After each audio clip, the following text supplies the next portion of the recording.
বাবা তুমি তো এবার বড় লোক হবে, আর আমি তো অনেক কিছু লিখবো। কেন তোমার এবার নিজের একটা অফিস আছে। কি বললি আরে বাবা, বললো কি বললি? কি লিবি, কি লিবি? আমি বললি যে এবারে তোমার টাকা শেষ করবো অনেক কিছু লিখে। তোর লজ্জা আছে এখনো অফিসটা না চলতে চলতে আগে ওই চিন্তা করছিস তুই তো আমাকে লসে দেবো দাহা।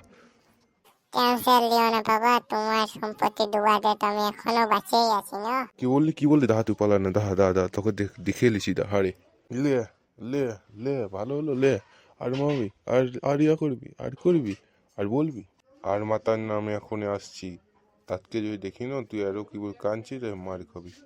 তো বন্ধুরা, আমাকে তো আমার বাবা মারিয়ে দিল, কিন্তু এটা যে তোমার সাথে নাই হয়, এবং তোমরা যদি আমাদের সাথে যুক্ত থাকেন তো ডেলি আমাদের একটা করে নতুন কার্টুন পাবে। তাই আমাদের চ্যানেলটিকে সাবস্ক্রাইব আর লাইক ভরে ভরে করে দাও, আমাদের সাহায্য করো, যাতে আমার বাবার সম্পত্তি না ডুবে যায়।